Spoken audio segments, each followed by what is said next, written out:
Assalamualaikum warahmatullahi wabarakatuh. Halo teman-teman, kembali lagi bersama saya Neti Melani pada mata pelajaran ekonomi. Jadi kita masih sama, yaitu siklus akuntansi pada perusahaan dagang. Akan tetapi kita membahas tentang tahap penggolongan buku besar pada perusahaan dagang dan tahap pengiktisaran pada perusahaan dagang. Tahap penggolongan buku besar perusahaan dagang, yang mana buku besar pembantu terdiri dari 3. Yang pertama itu buku besar pembantu piutang dagang, yang kedua buku besar pembantu utang dagang, dan yang ketiga buku besar pembantu persediaan dagang. Berikutnya tahap pengiktisaran. Yang pertama itu neraca saldo atau real balance, yang merupakan daftar kesetimbangan setiap saldo akun pada buku besar dalam periode waktu tertentu. Neraca saldo untuk menentukan posisi aktiva, kewajiban, dan modal setelah dipindahkan ke buku besar. Yang kedua, jurnal penyesuaian adalah jurnal yang digunakan untuk menyesuaikan catatan dengan fakta yang sebenarnya. Nah, langkah ini dilakukan supaya akun real dan nominal dapat menunjukkan nilai yang sesuai. Nah, unsur penyusun HPP meliputi persediaan barang dagang awal dan akhir, pembelian, beban angkut pembelian, total pembelian, potongan pembelian, retur pembelian, pembelian bersih, dan barang dagang siap jual atau barang dagang yang tersedia untuk dijual.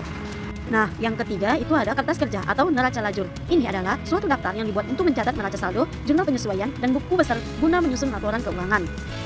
Selanjutnya kita masuk pada mata pelajaran geografi. Nah, materi kita hari ini yaitu tentang analisis keuangan pada sistem informasi geografis atau SIG terkait potensi wilayah dan kesehatan lingkungan. Tetapi yang kita bahas yaitu tentang analisis keuangan pada sistem informasi geografis atau SIG.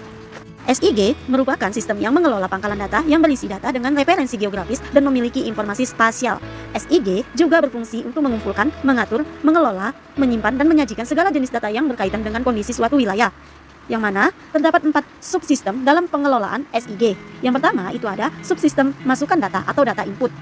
Pada proses ini terdapat proses pengambilan, pengumpulan, dan pengubahan data spasial dan tematik ke dalam bentuk digital. Data dapat berupa kombinasi peta yang tercetak, foto udara, citra, laporan, dan dokumen survei. Nah, adapun terdapat 2 jenis data yaitu data spasial dan data atribut.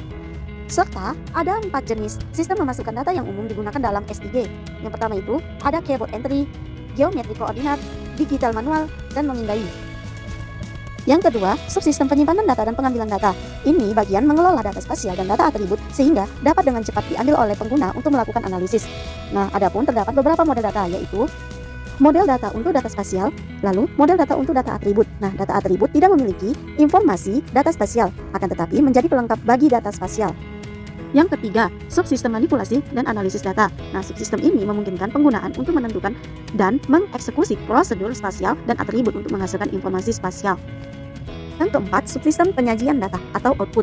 Nah, ini merupakan subsistem prosedur di mana informasi dari SIG disajikan dalam bentuk yang sesuai dengan keperluan penggunaan data. Nah, subsistem ini memungkinkan pengguna untuk menghasilkan tampilan grafik, biasanya peta dan tabel yang menggambarkan informasi yang diperoleh.